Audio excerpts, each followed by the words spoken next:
YouTube, everyone in the world. How's it going today? So, finally, we're getting some more videos I wanted to talk about.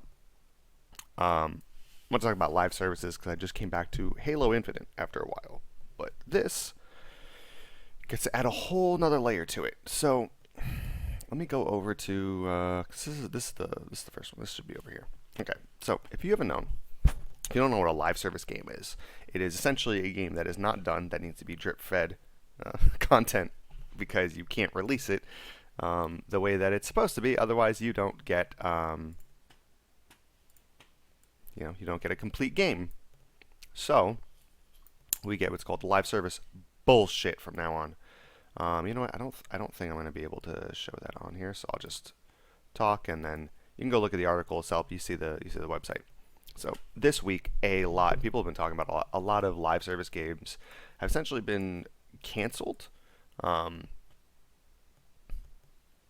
Let's go down here for them. So Rumbleverse, Knockout City, Marvel's Avengers, Echo VR, and Crossfire X. There's just the some of them that are going to be shut down. The big ones obviously being Knockout City, Marvel Avengers, which is why they're taking up the entire thing next to Anthem. That's I believe already dead. I want to say the Anthem's already like 100% dead. So there's a lot of this that I want to talk about, but I want to talk about the first thing, which is really what the title of the video is. What should be done about live service games once there's no longer the service aspect of it? Because this is where it starts coming up to be really a little weird and scummy on what to do. So you have a game like, let's look at this, and then I have this. This is on delistedgames.com/watchlist. Watch hyphen list. If you want to go check this out. So this is a list of all of the past and upcoming games that are going to be shut down in some capacity. Okay. So let's take Knockout City for an example. I believe it's June. Let's go over here to June. Yes, so June 6th, this Tuesday, Knockout City is going to be completely closed. So server shut down. Can't play with anybody anymore, which is a shame because out of everything, I played this game a decent amount. This game was actually fun. There just wasn't much to do once you played the multiplayer, and it got a little repetitive and annoying if you didn't have like friends to play with. But this was a fun game. This was around for what, like 2 years, right? I don't remember. I remember playing this when I got injured. I got injured about 2 years ago. That's not a good lifespan. All right, so the thing is, this shuts down on June 6th. But if we go back here to February, let me see if I have to, do I have to scroll down to get it? Okay, right there is perfect. You can see right here, Knockout City's in-game purchases end. So it's like you can't buy anything in game on a game that is basically run 95 to 99% on microtransactions. You cannot purchase 95 to 95% of those unlockables through microtransactions the last day of February. But you have all of March, April, and May. You have 3 months of this game not being able to buy and purchase anything from its store, which again is, for the live service game, most of where you get all the cosmetics. And then the servers are just going to be shut down. So what about now? So for a game like that, do they still keep selling the game? Should they still keep selling the game? I think that once they've said servers are going to shut down, once they've definitively made a decision to shut the servers down, game just gets pulled from the shelves. I don't think it's right to be keeping a game on shelves. And I have up here, GameStop to look at prices, and to look at availability for some of these games and stuff, and look at what they are now. Just as a site, you could replace that with any other video site you would buy video games on. But I personally don't think that Knockout City.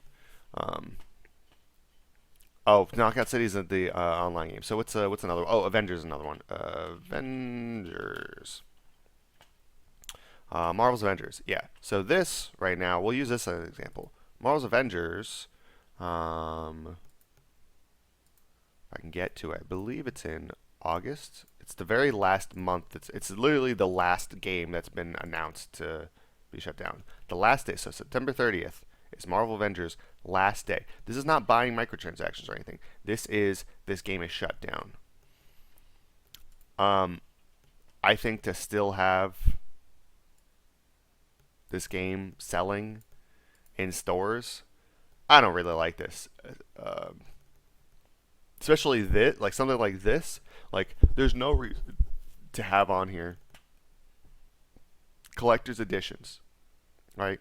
Special collector's editions for a live service game that's shut down in what, like 6 months? There's no reason to have that full priced. 2 years after this game was already like, right? So I think that this is pretty like, kind of like a shitty, scummy practice. Like, I think that once a game is pretty much announced to be dying, that it should just be, I mean, perma discounted like $5, or just gone, Shouldn't be sold anymore. I don't think it's right. I don't think it's right to not have a plan to keep servers open and still charging people to play the game.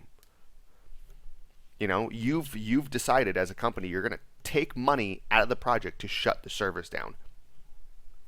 Why should the game still be sold? Right? To me, that's fucking crazy. That's like criminal, right? To charge for a service that you've said, hey, service is dead in 3 months, but here you go. Please purchase our product. Like, that to me is just fucking bonkers.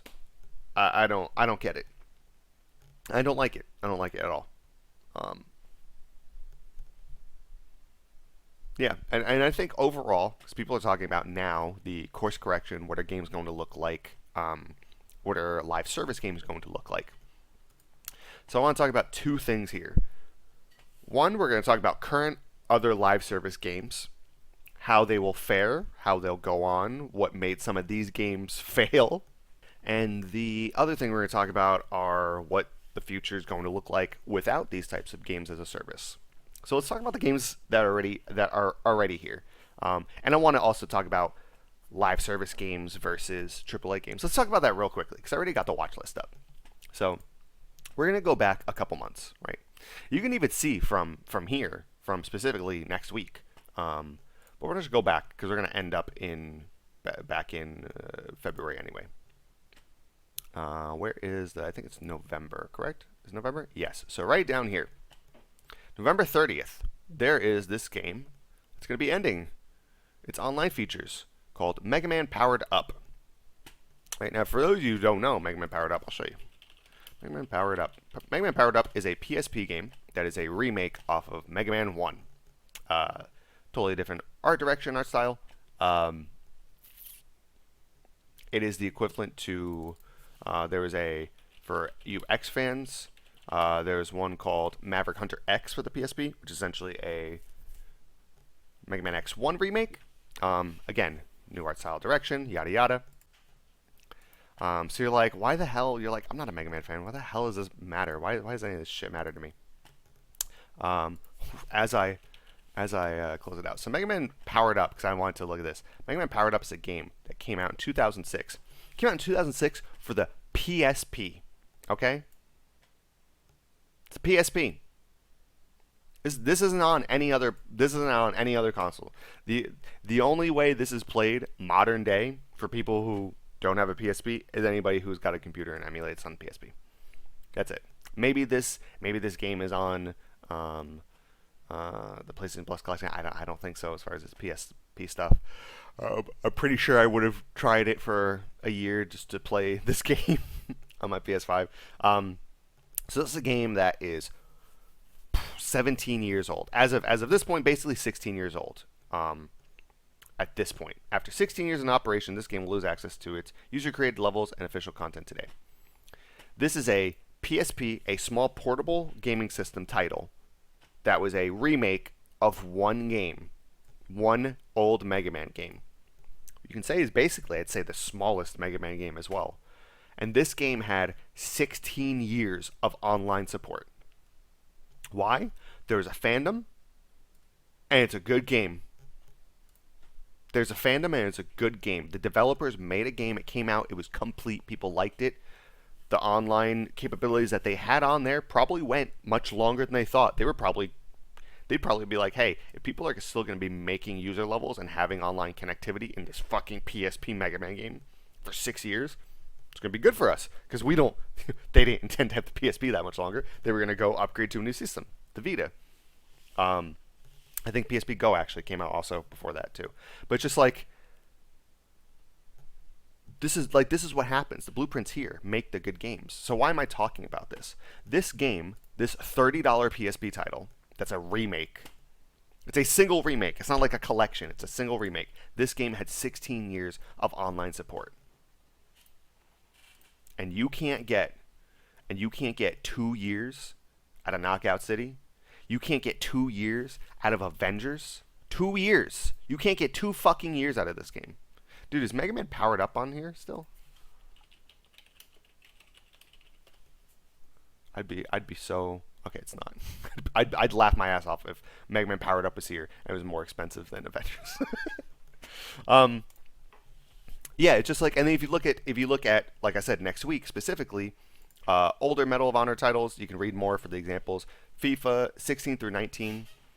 FIFA 16 came out in 2015. FIFA 19 in 2018. We're talking about games that are at the earliest 5 years old, just losing their online services now, when they've had like Ultimate Team and everything for years as well. So the newer ones, it's like, how did these games do this versus not? So this is just proving that even if you make a game that's just like a mediocre installment for the next year, like a FIFA, or if you make something that Medal of Honor that doesn't come out every year like a Call of Duty, but here and there. I mean, UFC 2, dude, UFC 2 lost their thing last year. UFC 4 has been out for like a year, 2. So this just proves this website, this list. Go through it, go back like 2 or 3 years and go all the way to the end, and go look. Games as a service just do not work.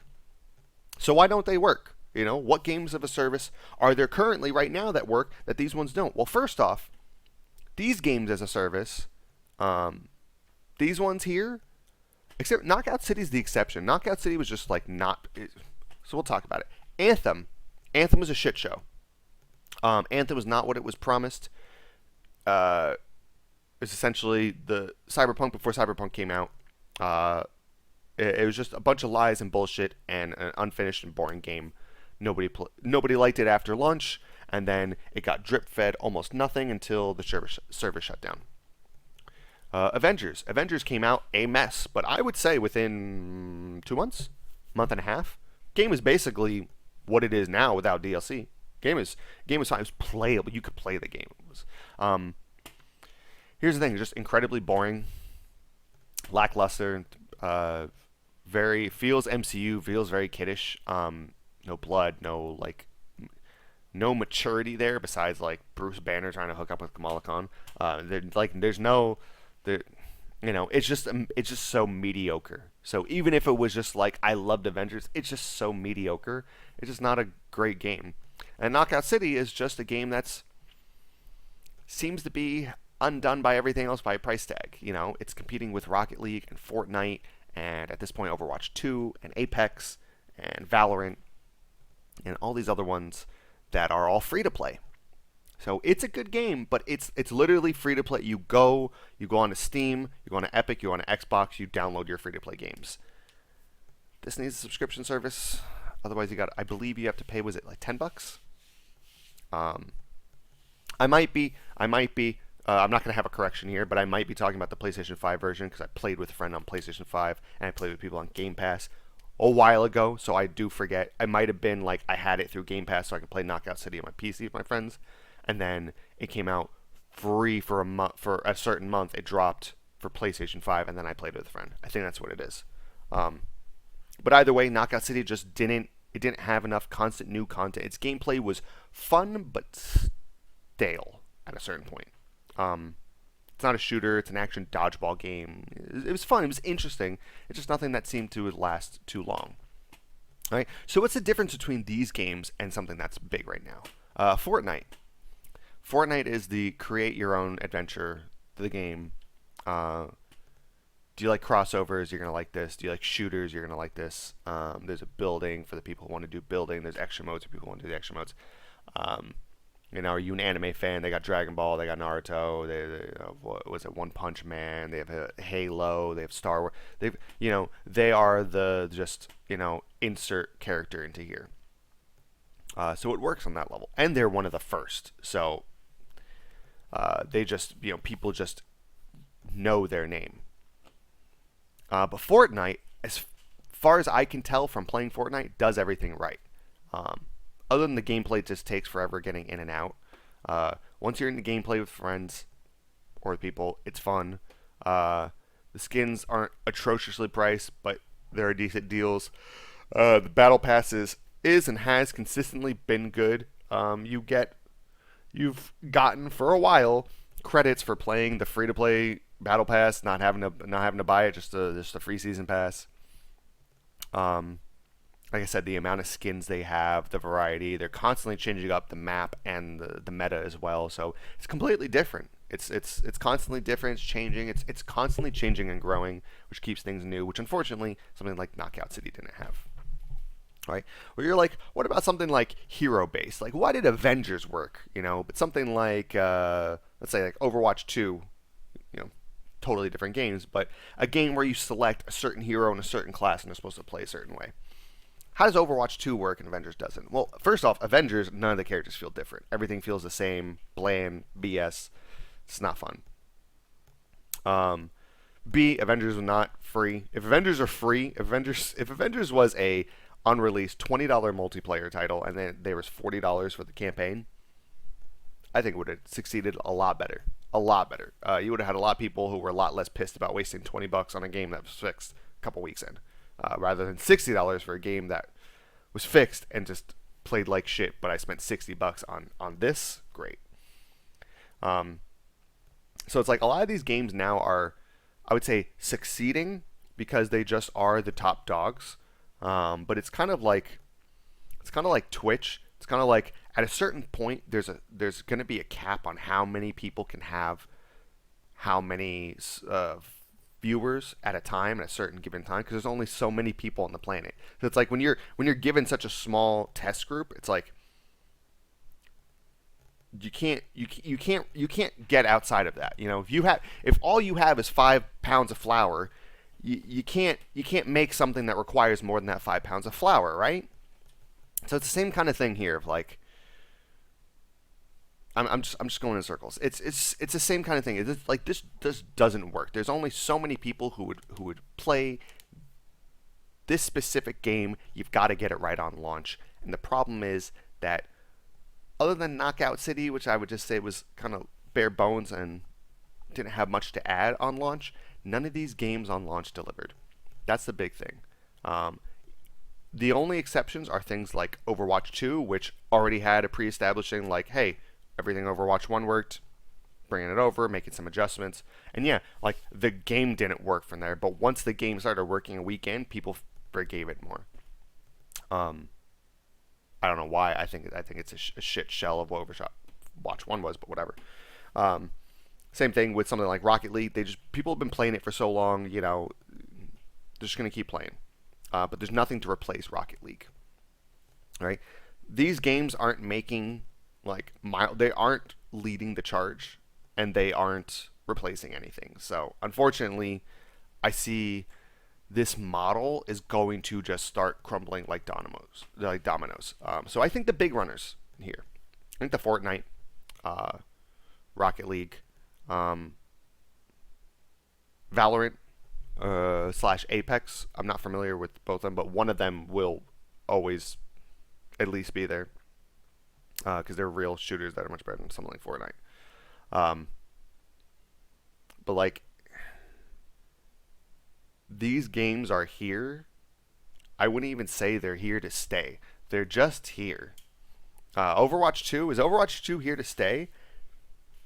Maybe. But like, if you're going to see how profitable it is, I'm never putting money in Overwatch 2. It's garbage. Garbage. I bought Overwatch 1. I would have bought an expansion to get all of the original content and a bunch of loot boxes that had all the other stuff. I would have paid like $10 for that if I could have. I loved Overwatch 1's loot boxes. They were you didn't have to buy them, and you got a decent amount of skins. I've gotten like 2 skins for free. I've been playing months of Overwatch 2, like almost every day. I've gotten like 2, maybe 3 skins. Right? Maybe I've gotten like 6, but they're just like color palette swaps. Like, I don't see if unless that game has the competitive niche that it has for it, and the money behind it, and now they're gonna be bought out by Xbox, so they're gonna have that might be a double-edged sword. Let me leave that. That might be a double-edged sword. So like with all of that, Overwatch 2 will be successful. It'll make money when they have stuff like anime collabs and stuff they're gonna have, like with Doomfist and One Punch Man, stuff like that. They'll make money. I don't think the game is going to be great. I don't think monetarily wise the game is great. I don't think it's good value. I think this is the first season pass that's actually okay. I think the last ones have just been garbage. Takes months to do reasonable updates. Even quality of life things like endorsing another team, like stuff like this just doesn't work. If this game had come out with the content it's going to have in 2 months, back then it's like, yeah, 6 more months and this game would have needed work, but like just games as a service just doesn't work. So I think, big brain here,